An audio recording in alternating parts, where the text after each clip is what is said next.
Look, listen. Everyone in this game is flawed. Everyone in this game has problems. Why am I mediating this popcorn fiasco?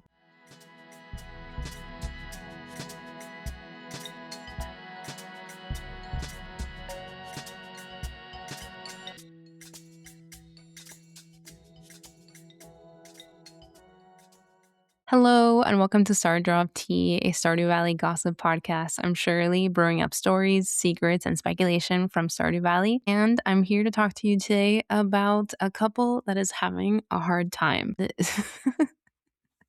Yeah, and I know that could literally be every single couple here, except for, of course, the farmer and Krobus. Thou shalt not speak ill of Krobus. You know who is behind this podcast. Like, I'm never changing my mind. That is top guy, top little friend, top roommate slash lover. Are we in love with Krobus? Is it just platonic? Write in. Are you and Krobus platonic? Let me know. Anyways, I went on my Steam account and I signed into one of my farms on there because I wanted to just see like what's going on over here because I haven't been on Steam in like over a year. The farm honestly was pretty cute.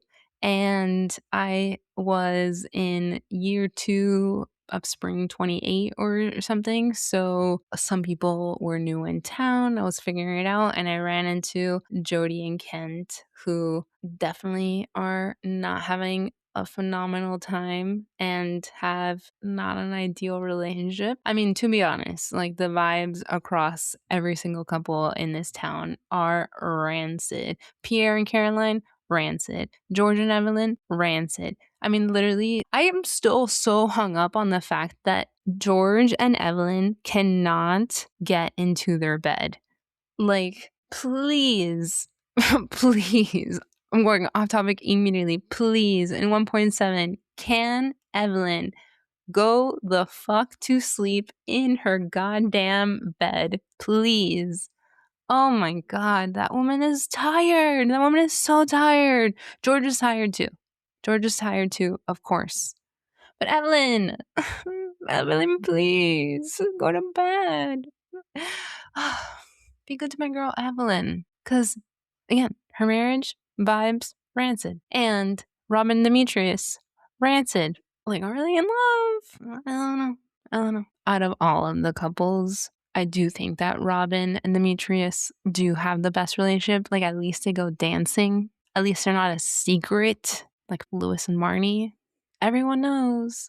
Everyone knows. And then, of course, like the farmer dating anyone. Those vibes are rancid because marriage is a scam in this game. And before I get into the deeper topics of this relationship, which absolutely are part of that rancid list because let's be honest, they're not communicating. I want to communicate with you that there is a content warning for this episode because, of course, I'm going to be talking about some big topics with Kent. There's war, PTSD, trauma in this family, and those topics are not fun in any capacity. And of course, I wanted to keep the vibes up as much as I could because this is a speculation podcast. So we got to talk about some of the reality, but I also made a bunch of shit up. So good luck to myself and you as you listen to this. But truly, I wanted to make sure that I gave it the care it deserves. There's nothing easy with the topics that are happening in this storyline. And there's also a lot that this couple needs to work on if they ever want to get back to a place that makes sense and, I don't know, be a good role model to your children. What a concept. So back to the show. Thank you, and look at the show notes. So I'm at Pierre's because I'm getting seeds and prepping. I am on farmer duty, and Jody and Kent just got out of the altar room. They were up there, talking to Yoba, figuring it out. We still don't understand Yoba itself. And of course, I am committed to the bit of, is Yoba the secret cult? Is it in any way related? What kind of entity is this? Benevolent, evil, magical? I mean, we've got magic in this reality. We've got a traveling cart with a pig that wears a cute little hat, and pigs wearing cute little hats is magic. Call it what you will. But if you can't recognize magic when it's right in front of you, that's so sad. And we're witnessing magic. Anywho, we're in this place, we're in this establishment. I'm trying to get my seeds. Jodi and Kent at the counter, not talking to each other, because why would they? Why would any couple in this game communicate? I don't know. Jodi's trying to shop. I walk up to her and be like, Jodi, what's up? What's good? How's being a neighbor? You live here, right? And then she's like, not only do I live here, I'm immediately gonna jump in to talking to you about my mental health and be like, amazing, let's go. Let's go, Jodi. And Jodi just says, I have been so bad. I was like not productive at all today. And I'm like, girl, please, you are literally consistently talking about how busy you are. And then today you have a you day. I mean, you're not even doing just you right now. You're still hanging out with your husband and you're complaining that you weren't productive. Then she says, if I don't go outside, I'm going to lose it. And I was like, girl, same. Like, honestly, we should be going outside more. And I don't see Jodi outside that often. Like, I see her physically outside. I see her in the square. I see her on a little walk to and fro from her house, which is not far from anywhere. But she's never at the saloon. And she does go to the beach sometimes. But she could be outside. She could be outside. She could do more. She could definitely do more. She could be outside, and or she can just be like outside, like on a hike. You know, she can decide how she wants to be outside. But she said this right in front of her husband, which I thought was really interesting. Like, well, obviously, we're gonna get into him. What is going on with that man? And he is notoriously outside. If there's a tree, you know who's gonna be standing right underneath there?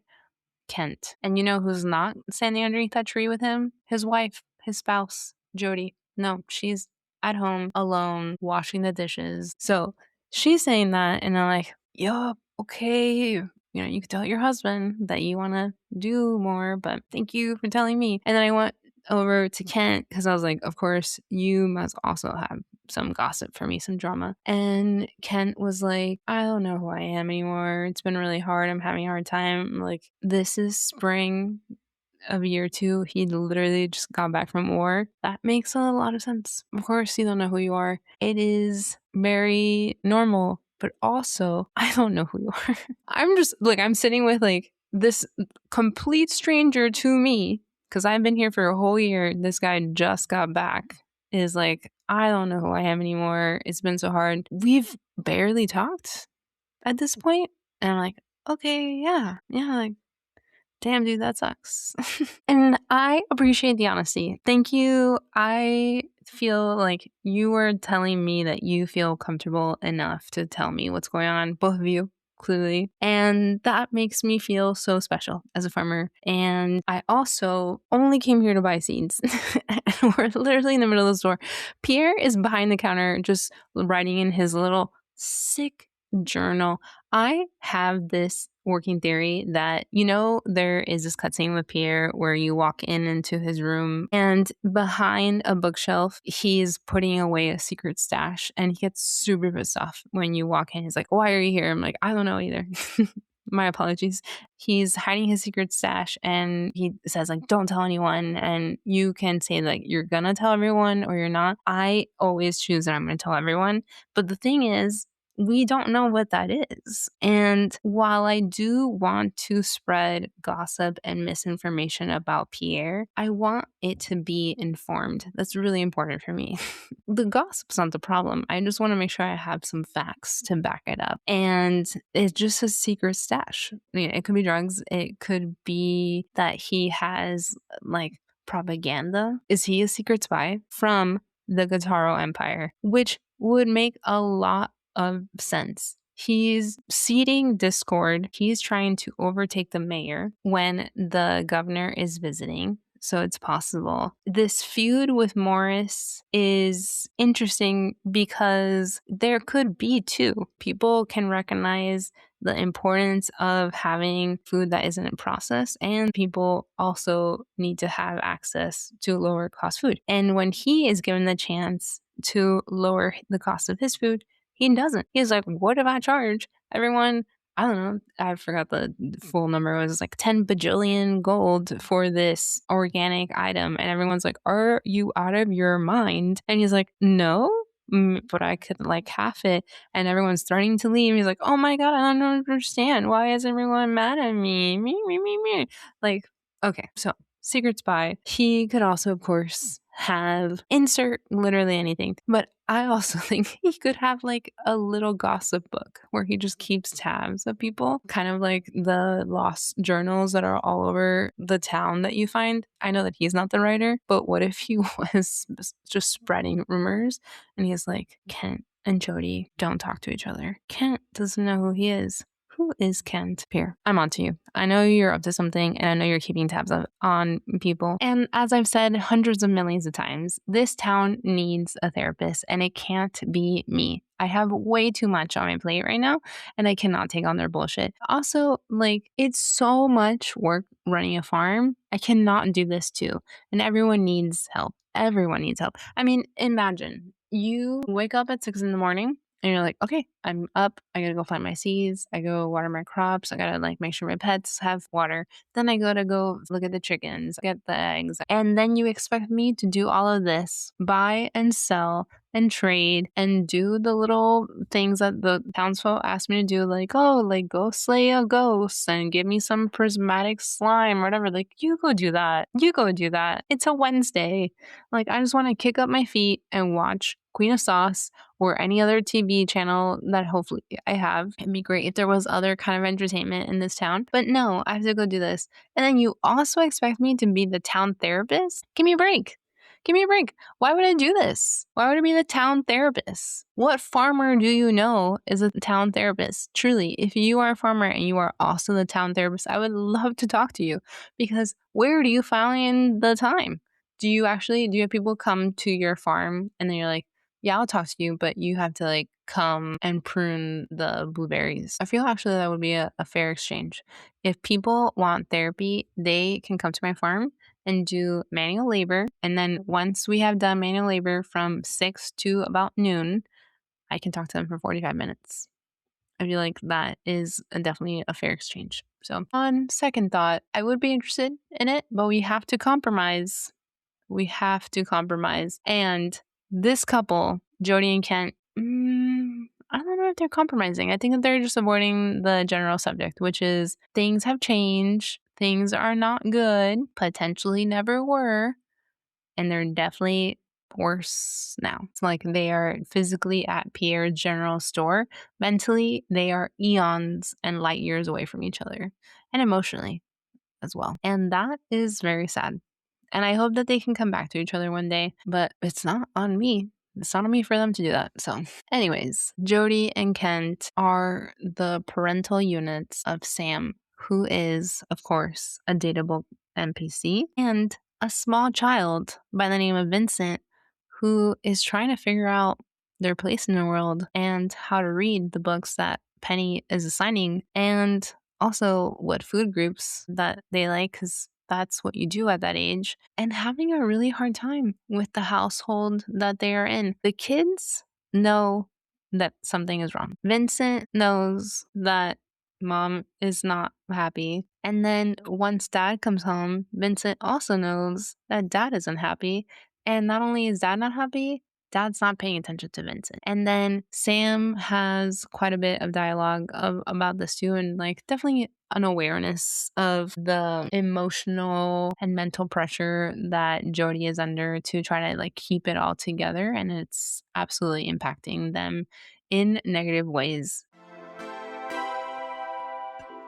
And generally, like, Sam, I don't think is okay at all. I found this out as I was doing the research for this episode because I have not focused a lot on Sam, but exclusively for just year one for Sam, if you get to the 3 hearts, because if you get to 3 hearts in year 2, you just never see this cutscene. I don't think that I've actually ever seen this heart event, and it was really sad. So on the wiki it says 3 hearts in any season except winter, enter the beach on a sunny day between 7 and 3 p.m. This event only happens in year 1.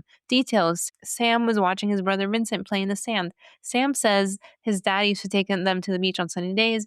Vincent asks if their father will come home. Sam says, of course. Vincent mentions overhearing people talk about mass military casualties. Sam tells him not to believe them. Sam feels bad for getting his brother's hopes up and asks for your opinion. And then you are given 2 options, and neither of these have any effect on friendship. I'm glad, because this is not about me right now. It's best to be honest with kids. Sam questions your thoughts, but then agrees that the kids have to learn about the world one way or another. Or you did the right thing. Kids should have hope. And then in that one, Sam agrees and says the kids should hang on to their childhood as long as they can. Very different reactions. In one, it's they have to figure out how hard the world is. And that saying is so traumatic and unnecessary. Like, if the world is hard and you know the world is hard, I have to stop. I just realized I locked my cat in and she's on the screen saying, "Mother, let me out of here, please." So I shall do just that. And then Sam tells you the band's coming together and Sebastian really wanted Abigail to be the drummer. There's so much happening. Who is talking about the troops getting blown to bits around this small child? Is it Penny?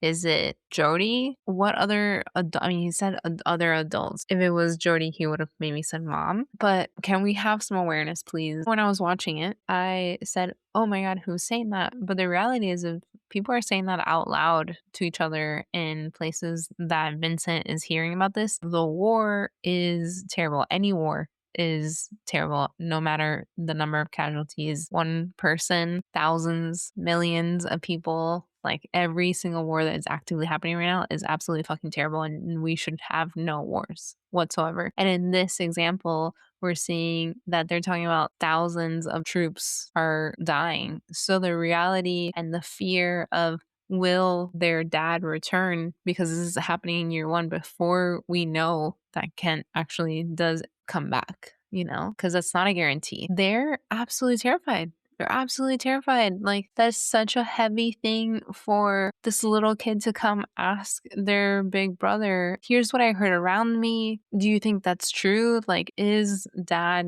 gonna come back? And it is really heavy for Sam to say, like, was it okay for me to give my brother hope? Hope is absolutely necessary. And if the dad hadn't come back, that also would be really hard too, but he's dealing with this. So this is the impact of war is not just like what's happening in the other places, also the impact to everybody else. We see a little kid who is scared, not just about the fact that his dad won't come back, but the way and the brutality in which potentially, and the reason his dad is not coming back. And that shouldn't be a thought that any kid, anywhere, any child should be asking at any time. And this is just happening casually at the beach. I think that this should be a heart event that everyone sees, because it also gives you a bit of a different perspective of Sam, where transparently, myself included, and I know a lot of people kind of view him as very childish, and that's because his mom like mothers him in such a way where he doesn't do chores. And she even says, like, maybe I made a mistake and I should have done more for them. But that is also like one dimensional. There are quotes and spaces of how Sam is responding to what's happening in his home life that just let you see a side that has like a little bit more of the pain. Sam has some quotes where he says, sometimes I wonder if my mom is actually happy in her life. I asked her once and got the feeling she was hiding some inner pain. And she absolutely is hiding a bunch of inner pain. She talks about the fact that she kind of regrets having kids and the life that she is leading. And we know that because that's the stuff that she tells us. And I know there's like a lot of controversial opinions about Jodi, that she is an overbearing mother, like overly dramatic. And that's definitely one way that you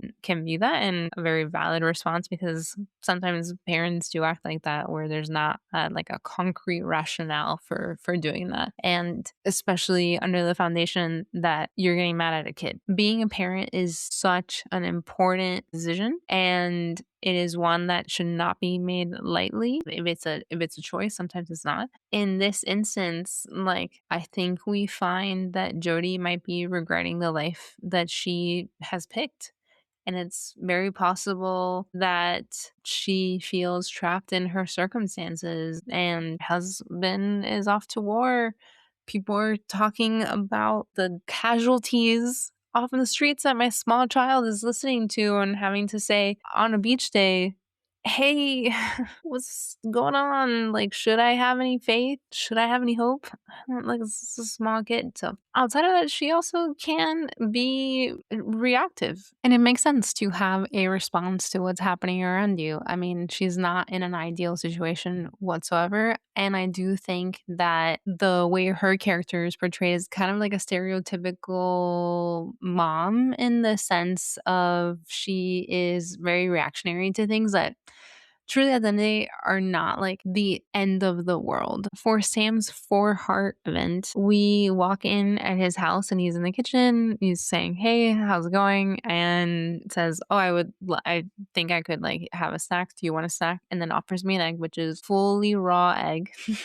Wasn't gonna say like, hey, I'm gonna cook this for you, or what do you think? Just like, here you go, here's an egg. Which, okay, that's fine. Like, I get that I'm a farmer and I'm constantly handing people raw materials here. Like, here's an egg.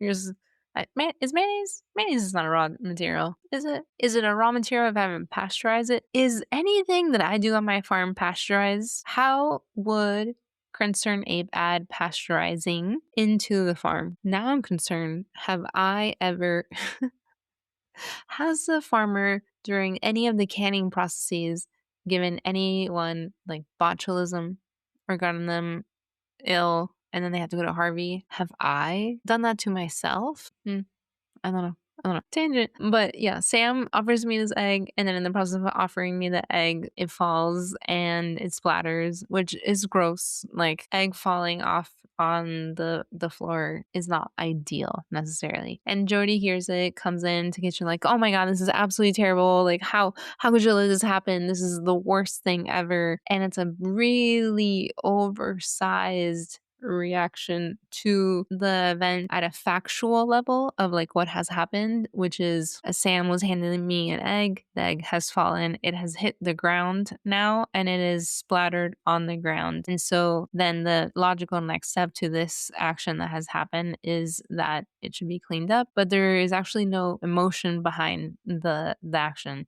It is just one less egg and is on the floor and it needs to be retrieved and cleaned. The emotion then is added on top of that to say that this was the worst thing ever. This is absolutely terrible. And if we look at like the totality and the spectrum of dropping an egg on the floor to the worst thing ever, I don't know, Jodi.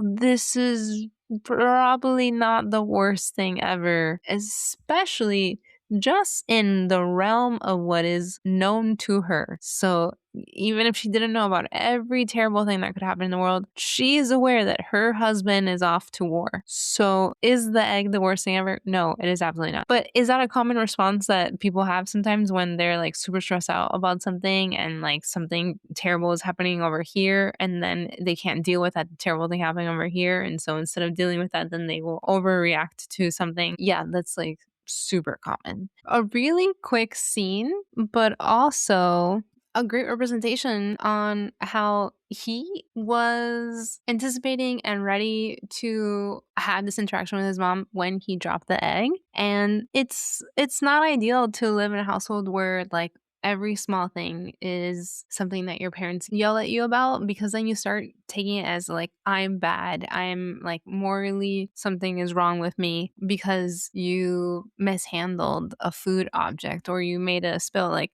that's just stuff that happens. But when you're under a lot of stress and she's under a lot of stress, that's just how she's reacting to stuff. And it's not fair to anybody. It's definitely not fair to Sam. It's not fair to me, the farmer, because I'm just trying to be there and have a good time and hang out. And it's not fair to Jodi either, because honestly, she probably just cleaned the floor. And that is a lot of work. There's so much that's put on her, and that is typical. Like, she's the woman, she's the mom, so she gets the burden of the blame in the situation. I get it. And I also think that we don't have necessarily like the same kind of story or reaction to Kent, at least I see, of you know, there's acceptance for like what he's going through, but also where is he in the grand scheme of things of being there with his kids. So I see a family that loves Jodi and the kids love Jodi, but I also see that Jodi is reacting in ways that is not helpful for the communication between them. It makes sense that he would be someone who potentially gets into trouble quite often, because we know from Sebastian that Sam has like the leading number of community service hours in town. He did something with like putting anchovies into the potluck soup at the beach, but they also say it in a way as if he like continuously has community service hours. So like, sure, maybe he was punished because like he embarrassed the mayor or whatever at the luau, but what else is he getting in trouble with? And it makes a lot of sense because family conflict, trauma, and then also Sam is being neglected by both of his parents. Kent definitely says that he doesn't feel like he knows his kid. And then Jodi isn't trying to get to know him. Is she actually trying to get to know her kid? No, not really. Like, is it okay to talk to your kids like this? I'm like trying to like find this way to say like, look, listen. Everyone in this game is flawed. Everyone in this game has problems. Everyone in this game has problems. And there is a reason to some of these problems. It doesn't make them right. No. Who am I to say that? All I'm trying to say is that Jodi can definitely be an overbearing parent at times, and it also makes sense how she got there too. If you want to look at it from just like understanding these characters, not necessarily saying I'm in agreement, you know?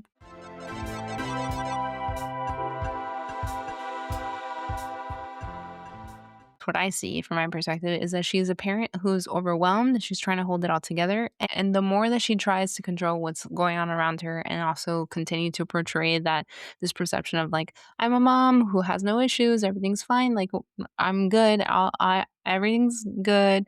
On Tuesdays, I go to aerobics. On Wednesdays, I cry myself to sleep. Like everything's fine. It's not true, obviously. And everything's kind of like crumbling around her, especially when her husband comes back. And I have never lived in a small town like Pelican Town where you can't escape anyone because you know every single person there. I do like knowing my neighbors, and I think it's really important to know your neighbors, but I don't need to know everyone in this neighborhood. You know what I mean? Because that's too many people. Everyone here knows each other, and everyone can very likely hear the fights that happen behind closed doors because we're all pretty close to each other. And if you don't hear behind closed doors, you absolutely hear at the Pierre's general store. So why are we pretending? Why are we pretending? Why are we spending so much energy trying to hide from the pain that we're feeling and hide it from other people when we could just talk about it? Because how is this serving people? How is it actually helping people by pretending that everything's fine? Oh, then like I'm not walking on eggshells around my husband now who's returned from war and I can't like handle the situation, or that my kid is constantly doing community service. Like, what's going on there? Why can't I talk about it with anyone? I know she talks about it with Caroline, but Caroline is also not confronting her demons, aka her spouse Pierre. So what is up? What is up with these people? What's going on? Like, if you lived in a small town, I'm assuming it's like this, but could you tell me why? I guess if it like really look at human nature, I understand like we don't want to seem vulnerable, we don't want to talk about our shame, blah blah, but oh my god, your shame is written all over your face. I can see it. Everyone can see it. Everyone can see it. I don't know. It pisses me off because we could have so much more fun and then this would be a completely different game. I recognize that. Recognize that I'm asking for the game to change and the people in it to change. And yes, that would be nice. Maybe part of it 16. We all go to therapy together. Instead of people accusing me that I'm dating around and getting all up in my face when I go to the saloon and I don't have my lucky rabbit's foot on me. Instead of that happening, I confront all of them and I'm like, you deal with your bullshit and you deal with your bullshit and I will deal with my bullshit and let's all deal with our bullshit together. We will hold hands. But no, we don't. So I think we owe it to each other to see that when we have so much pain. And I think Jodi definitely deserves that. And especially right now, we are all that we've got.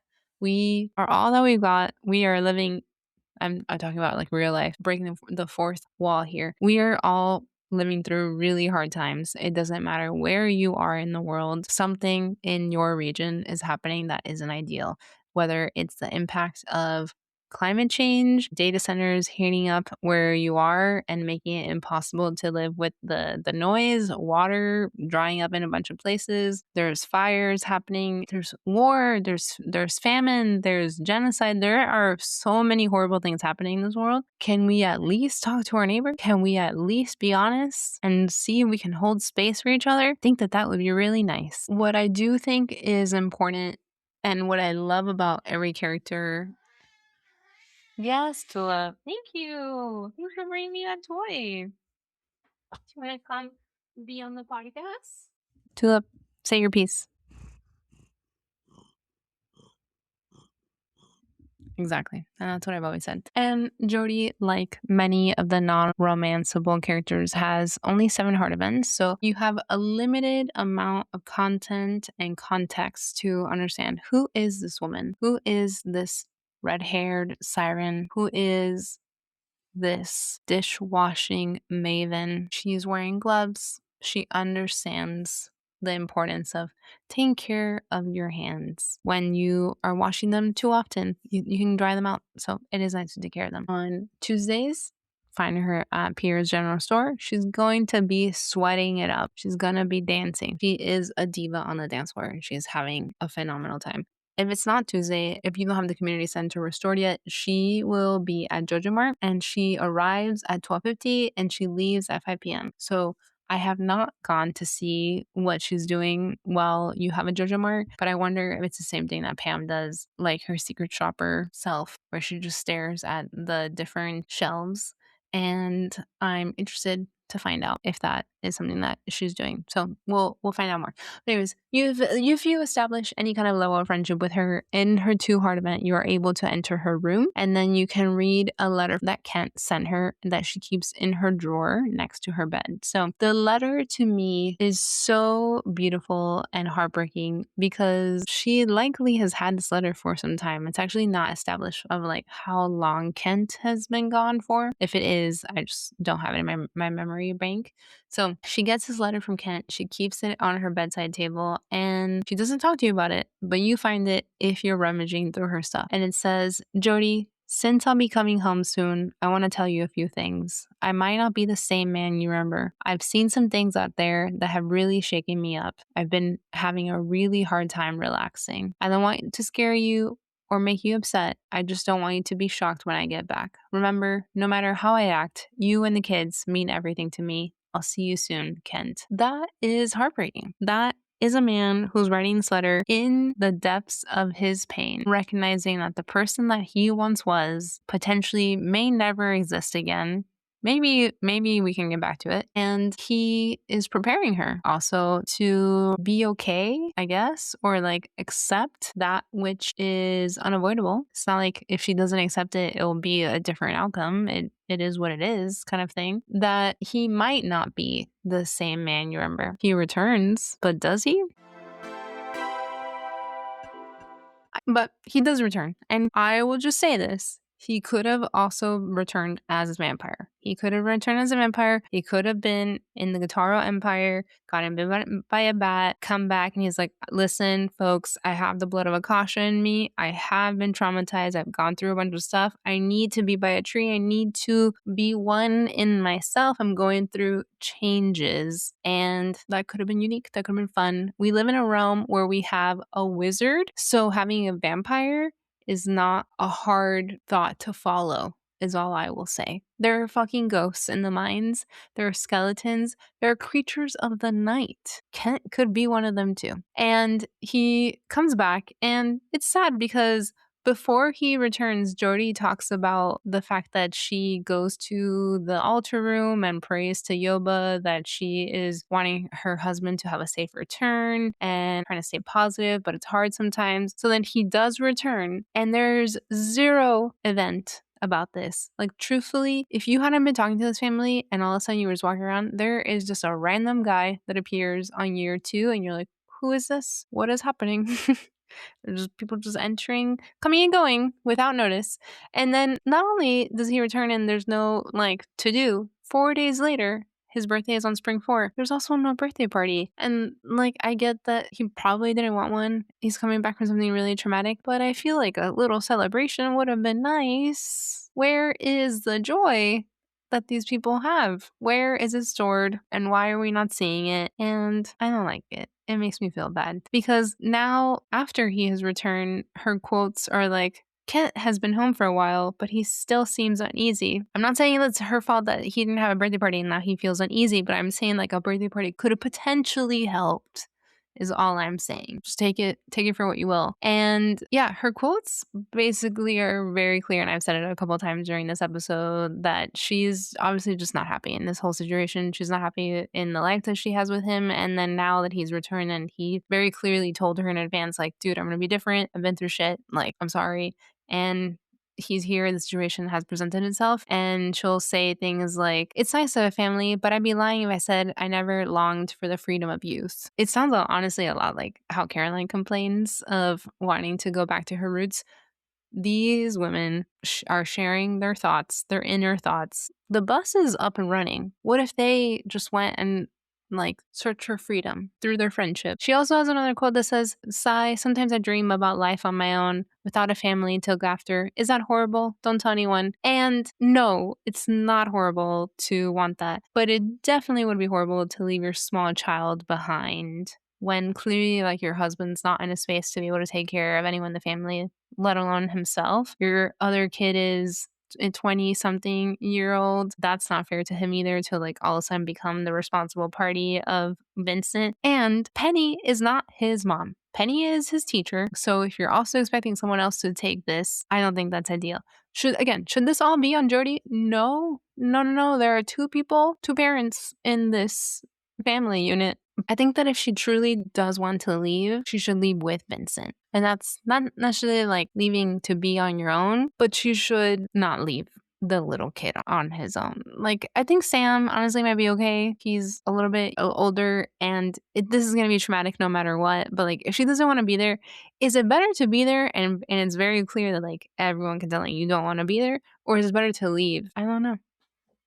And then on her 8 heart event, she says something like, I had a dream that I had complete freedom, no obligation to anyone but myself. Then I woke up and realized I had a full day of house chores ahead of me. But I don't regret having a family. Sam and Vincent mean everything to me. Okay, so Sam and Vincent, but not Kent.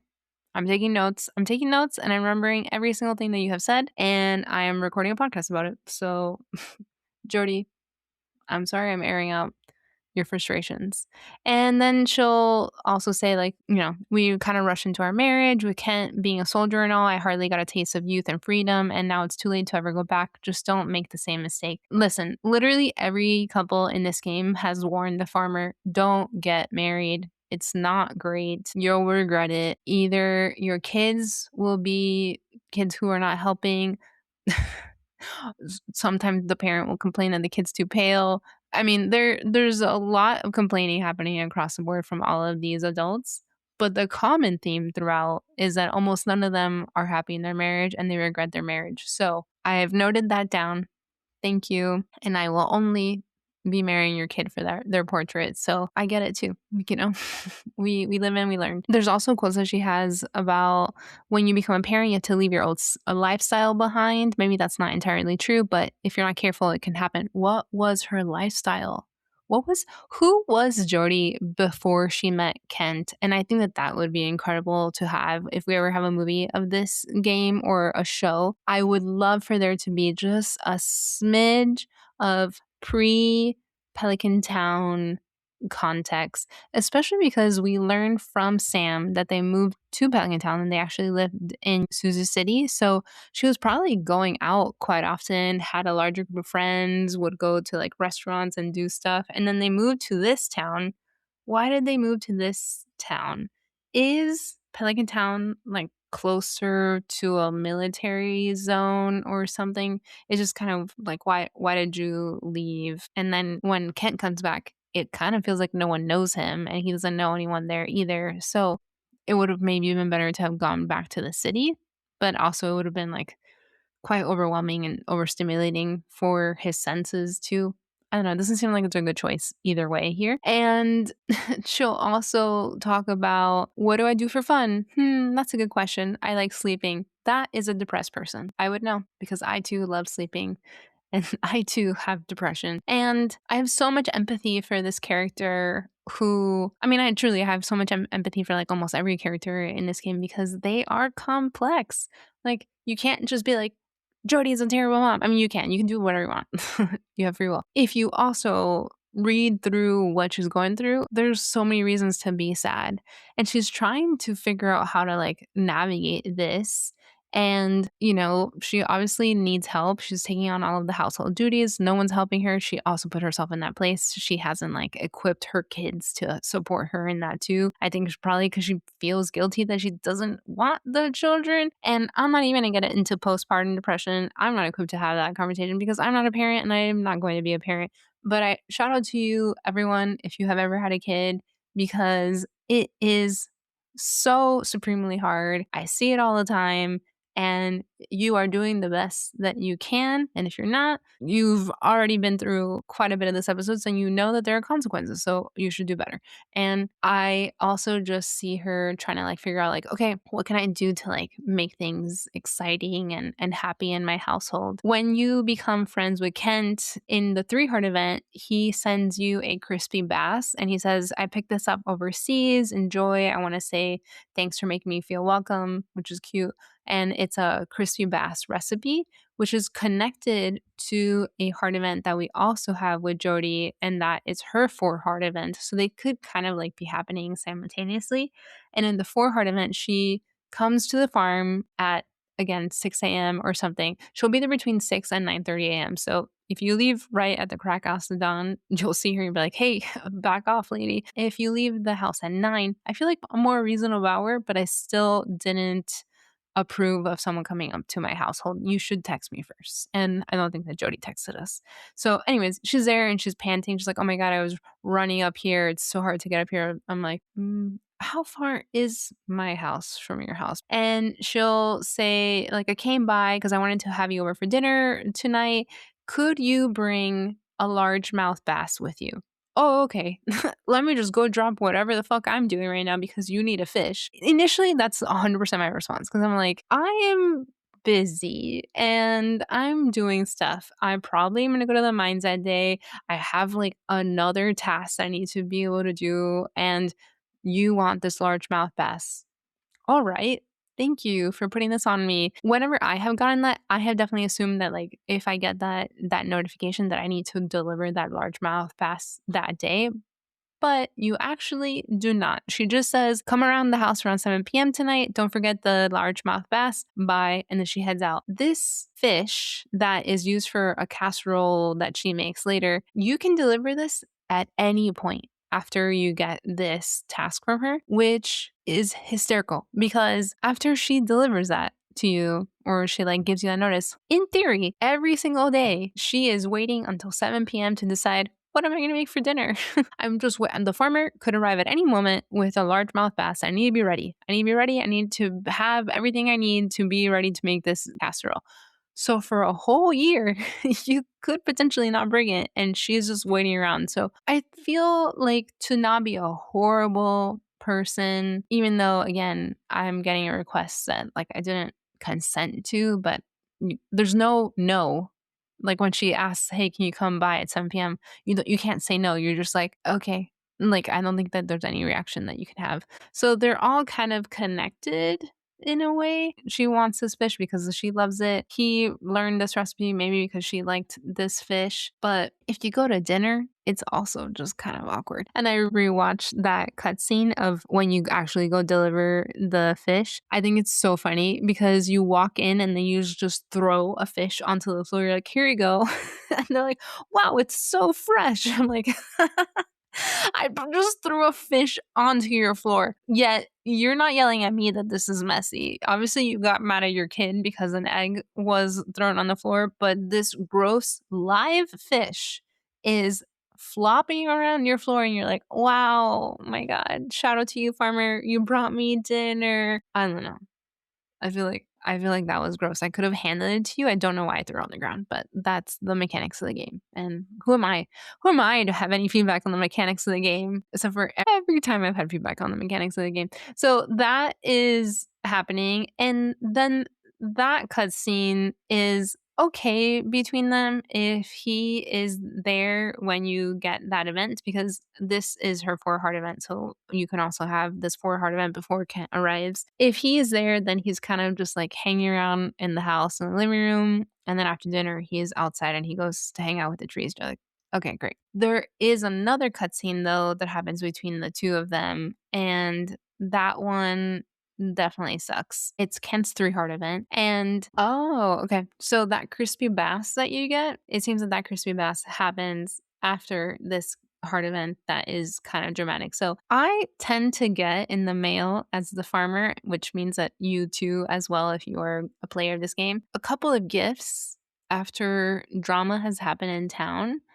And it feels like you're trying to buy me off. Like, sorry you went through that. Sorry it was awkward. Here's a recipe or a pizza or a bomb in the mail, which is something that he consistently is sending me. I don't know how I feel about that. It's not safe. Who is delivering the mail? We still do not know who the mail delivery person, and I know we've talked a couple of times that it's very likely a bisexual wearing jorts.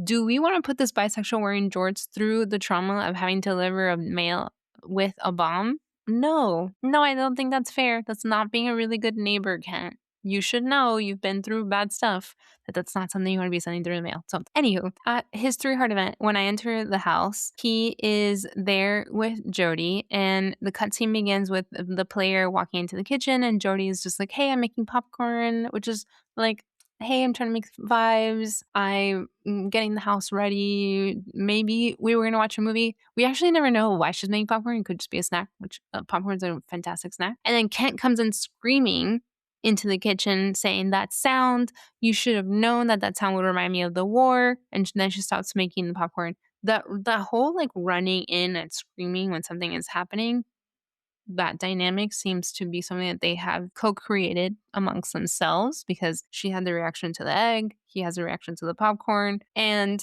then she's like, I'm so sorry, I forgot, like, popcorn used to be your favorite snack. And then he says, yeah, well, things have changed. Okay, how was she supposed to have known? He says it in a way like, how did you not know that popcorn would remind me of the war?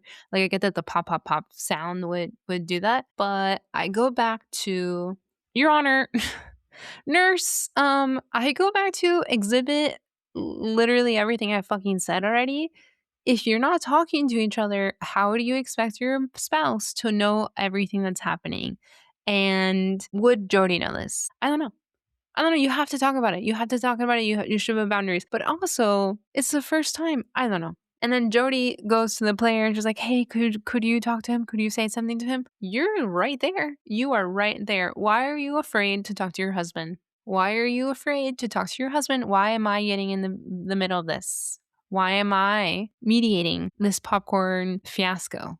I am not equipped for this either. So the 3 options that I'm given are: Jodi's to blame, you should have known better, Kent gets angry, you keep quiet, stop trying to turn me against my wife. Okay, because like this is my fault. Sure, that's negative 25 friendship points. Then the other one is I lie, the farmer lies, and is like, blame me, I asked for popcorn. Negative 50 friendship points. And then he gets angry. He's like, don't lie to me. I hate lies more than anything. Then he apologizes to Jodi. I didn't pick this. I didn't pick these options. These options were given to me. I only have a set of 3. But also, I don't actually know why Jodi is making popcorn. And like, what if I did tell her that I want popcorn? I don't know. But then the third option, which is plus 50 friendship points, I know you're hurting. Don't blame your wife. And then Kent says to the player, you're absolutely right. And then he apologizes to Jodi. That's a good response, but I shouldn't be the one having to bring it up, because you should have just apologized to your wife without me being there. And Jodi should be able to tell you that that's not cool. But clearly, the 2 of you and everybody in your house is afraid to speak up when they have a problem with someone in here. Clearly. And wow. I mean, the dynamics, it's so sad because when I was doing my research about this, I found this whole popcorn scenario to obviously be traumatic. Clearly, it's triggering Kent to have that experience. But then also, it's very weird about how things were selected and chosen in this game because I was, again, moving around town in the farm that I was visiting. The whole reason why we're even having this conversation. And I went to the movie theater and I was just like looking up some information. And then as I was researching, I was like, oh, like what would happen if I take Jody to the movie theater or Kent to the movie theater? Guess what their favorite snack at the movie theater is? Guess. I'll give you a second. Popcorn. So, once again, Your Honor, Exhibit A, popcorn popping in the household, bad. Popcorn popping in the movie theater, okay. Popcorn popping, problem? Or problem responding to relationship and not communicating properly? Me knows nothing.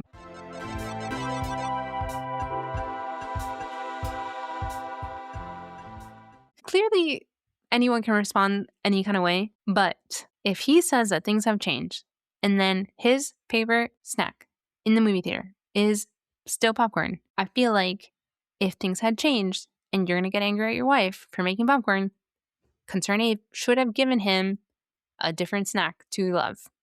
Because house popping popcorn, loud, movie theater popcorn, consistently ongoing, popping all the time. How does he handle it there? Can he just like separate from his mind? I don't know. PTSD truly is a really like difficult thing. And I greatly appreciate also how his character is portrayed in like a nuanced way where it's not like huge bursts and blowouts of all of the pain that he's feeling, and it just shows in like the daily rituals of life in different ways. And it's also really present in the simplicity of his quotes. He will talk to me, obviously. Well, technically, I'm talking to him because people don't just talk to me. They don't run up to me. This isn't Animal Crossing, which is probably for the best, to be honest. But if I go up to him, he'll say, like, hello, farmer, I've been gone so long. I feel like a stranger. So he feels out of touch within this space, within the community. And there is such a loneliness with feeling like a stranger with yourself and the people around you in your own home. And that is really difficult. I also like how astute some of his quotes are, where he'll say, I don't know if I'll ever get used to being back home. The peacefulness of this town feels like a mess. That's probably just me, though. I don't think that's you. Just you, though. Because there is weird shit happening in this town. Does make me think that he's probably not part of the cult if he's like, what's happening here? This place is weird. So obviously he just didn't get the invitation in the mail. But he knows, he can feel it. Everyone can feel it. Things are off. Things are weird.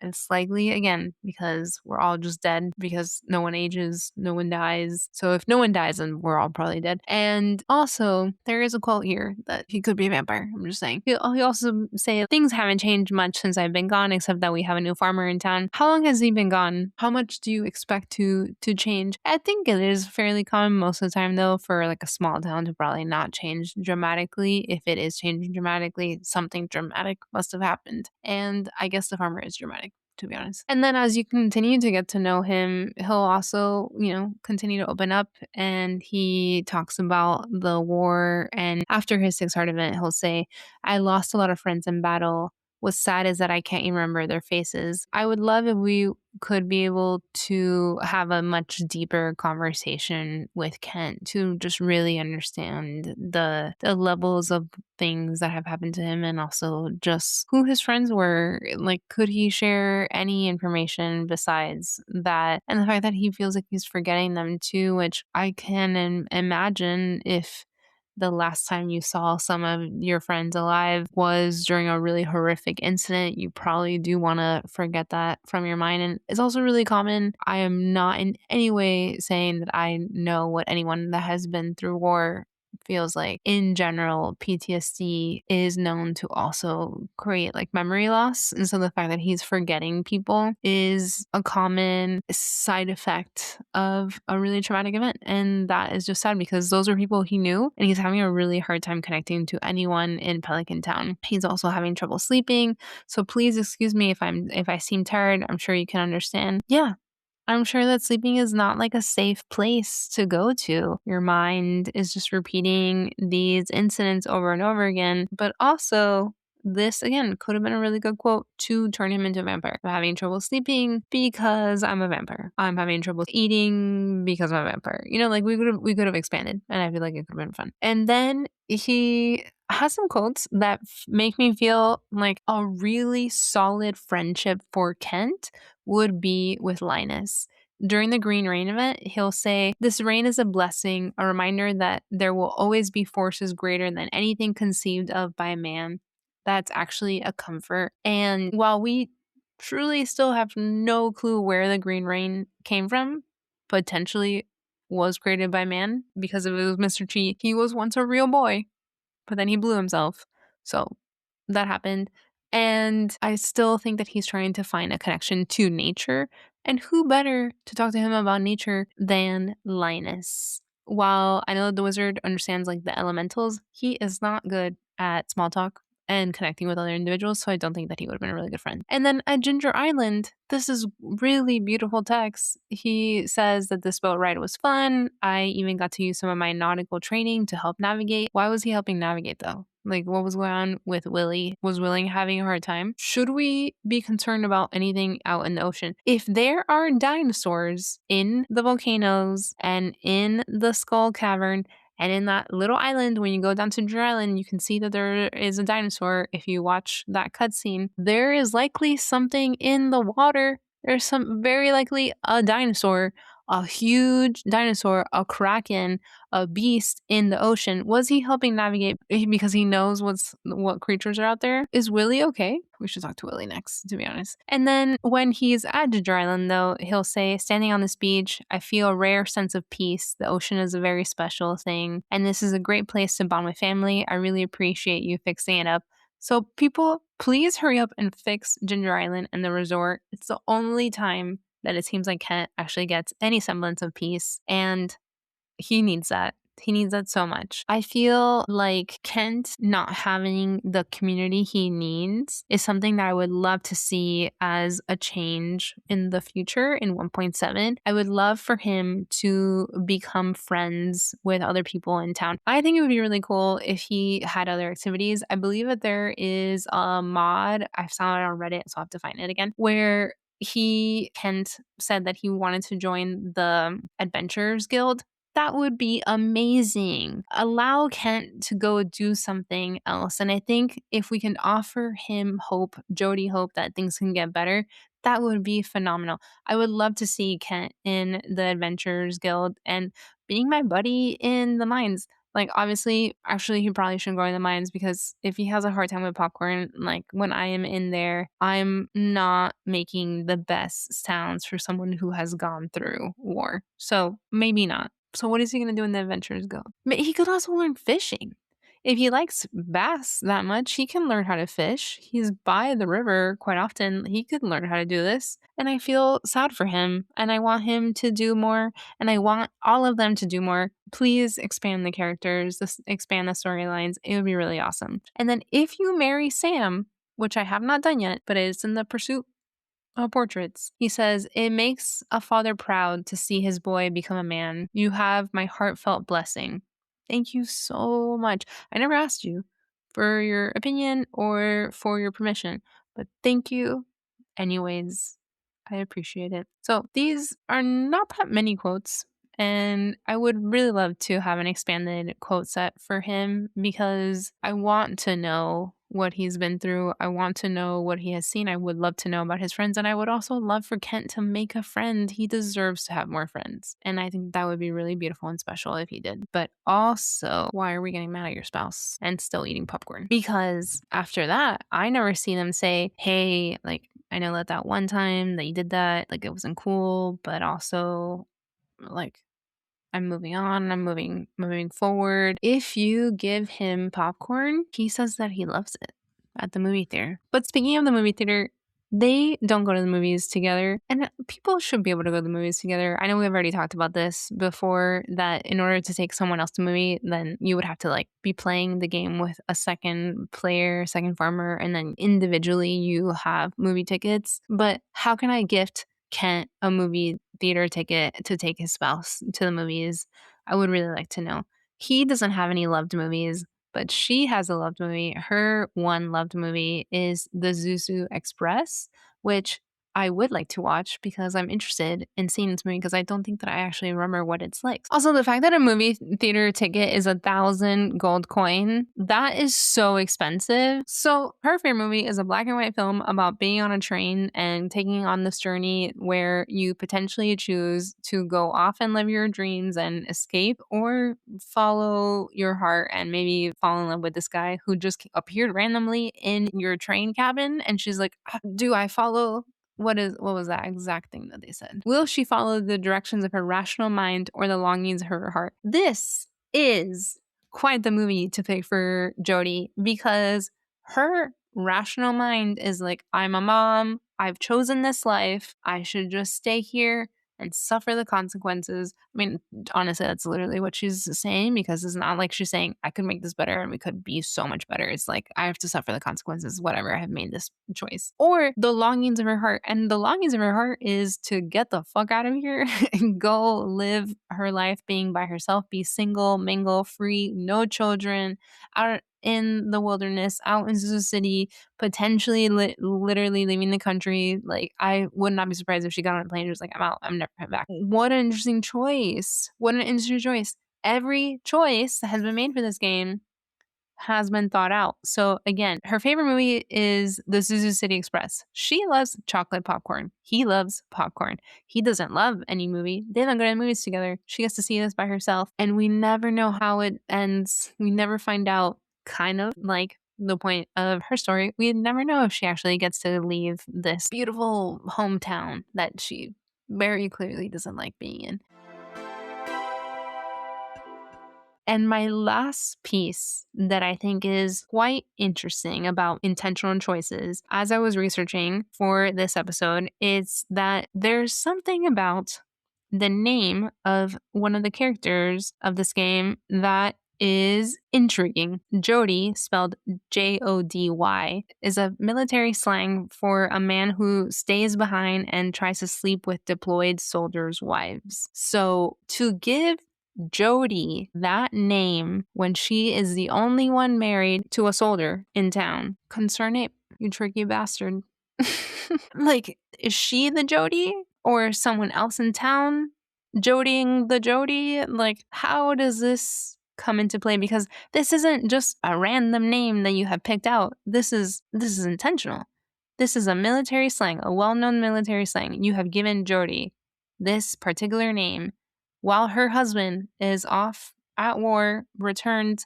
Their relationship is clearly at odds. They're not connecting. Has something happened? There's nothing implied or explicit in the game that she has committed adultery in any kind of way, but why pick that name? So, of course, I was looking at, like, what if she had? Who would it be? On Reddit, there are a lot of speculations as far as, like, who she could potentially have been in cahoots with. Some of it I don't agree with whatsoever, because I'm allowed to have my own opinion, like, obviously. And I saw a couple of theories where she could potentially have gotten with Elliot. He's a writer. He could have seduced her with his words and, like, written poetry about her. She would absolutely love this. I think that Jody would love to have any kind of poem written about her. I also think that Jody probably reads fantasy and potentially smut, and there is no shame if you read that. I think it's awesome. Asking for a friend, which is Jody, what is your favorite smut book that you're reading? If you don't read smut, that's fine. Like, what other book are you reading? Because she should have a collection of books, and I would like to just give this information to her. So I think that would help. So Elliot was one option. I like that one because he's single. He's an adult. At least I think he's an adult. He seems like in his 30s. I don't know how old Jodi is, but at least they're closer in age. Other people were thinking that it was Sebastian. I don't like that one as much. I'll be honest. I don't like the idea of you falling in love with your son's friend. Don't like it. Don't like it whatsoever. Even though people assume that Sebastian is probably like in his late 20s, don't like it. Don't like it. Don't like it. I'm not going to get into it because I don't like it. Okay? So there's that one. Then there's another one, and I don't like this one either, is Penny. And the two of them, the Penny and the Sebastian one, it's because the people on Reddit talk about how there's like this absence and this pain of not having your mother's love, and then you're seeking that out in someone else who is potentially kind to you. Stop it right now. Stop it right now. I absolutely hate it. No, thank you very much. The only other two options that I have seen written about that I'm also okay with is that Jodi potentially falls in love with Leah. They're kind of close neighbors. They could see each other. Leah is also an adult. She's an artist. It could help Jodi get out of her mind, maybe connect to herself to be in a nicer place. But of course, not ideal no matter what. Like, you're married, so like cheating and the adultery is not cool no matter what. The last option would be complete chaos in Pelican Town. Everyone, I feel like there would be pitchforks, and the person leading the witch hunt would be Pierre. And this is because, of course, this would be between Jodi and Caroline. And it makes sense. You start talking about how your husbands are not there for you. One of them is at war, and one of them is because he's a power hungry gremlin. Then your husband comes back from war. You're not connecting. Your other husband is trying to take over Pelican Town and has a weird relationship with your daughter. Also, potentially might not be your daughter's father, anyways. So, like, what do you have left to lose at this point? Both of them say that they would love to return to their youth. So maybe they're connecting and like, remember when I was this wild, amazing woman? And then Jodi's like, well, I was this wild, amazing woman. And then they look at each other, they lock eyes, and they're like, I love you, you love me. Let's explore this and let's leave. There's a bus now, there's a train. Let's get out of here. Right off into the sunset. I love that for them. I think that that'd be really fun. Will it happen? Probably not. Should it happen? I'll leave that up to you. What do you think? Let me know how you thought that this episode was. This was a lot of fun. There's obviously so much more to be said about this family unit. And of course, we need to get deeper into Sam. That was just a little bit to understand like the dynamics with the family. But what I got out of this whole scenario is that people are hurting. They need to talk to each other. And if they did, we can probably be in a better world. And I hope that for them. And I hope that that is happening in the future. I wish them well. And I wish all of you well. And I hope that you take care of your community. I hope you drink lots of water. And I hope that if you are going to go to someone's house and you're going to bring a largemouth bass, please hand it to them. And don't just throw it on the floor. It is rude no matter if people are like, wow, what a fresh fish. I just don't think that we should be throwing fish on the floor. I'm just saying it. I'm putting it out there. I just don't feel like that's what we should be doing. Have a wonderful evening. Have a wonderful day. Thank you so much. And I will talk to you soon. Bye.